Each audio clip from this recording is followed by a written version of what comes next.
আসসালামু আলাইকুম বন্ধুরা, সবাইকে সিস্টার্স কিচেনে স্বাগতম। আজকে কোনো রেসিপি নয়, আজকে দেখাচ্ছি কিভাবে আদা গুঁড়া ঘরেই আপনারা তৈরি করতে পারবেন। বাজারে কিনতে গেলে এটা অনেক চড়া দামে বিক্রি করে, অথচ সহজেই আপনারা নিজেরাই তৈরি করতে পারবেন। প্রথমে আমি এইখানে আদা নিয়েছি।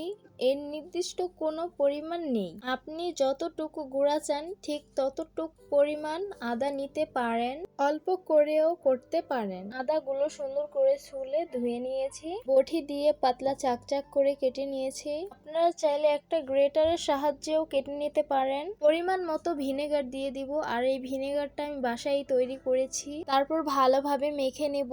তারপর একটা প্লাস্টিকের ডালায় আমি সুন্দর করে মেলে দিয়েছি পাতলা পাতলা করে, তারপর রোদে শুকাতে হবে। আপনারা চাইলে স্টিলের ডালায়ও দিতে পারেন, তাহলে তাড়াতাড়ি শুকিয়ে যাবে। চলে আসলাম 2-3 দিন পর, আদাটা শুকিয়ে গেছে রোদে। আদাটা মচমচা হয়ে গেছে, হাতের সাহায্যে কি সুন্দর ভেঙে যাচ্ছে। তারপর একটা ব্লেন্ডারে আদাগুলো দিয়ে দিব। আদাগুলো সুন্দরভাবে ব্লেন্ড করে নিয়েছি। ভালোভাবে ব্লেন্ড করে নেবেন, না হলে আদার একটা আঁশ আছে ওটা থেকে যাবে, তারপর আবার ছাকতে হবে ছাঁকনি দিয়ে। আমি একটু হাত দিয়ে দেখিয়ে দিচ্ছি যে কি সুন্দর হয়েছে আদা গুঁড়োটা।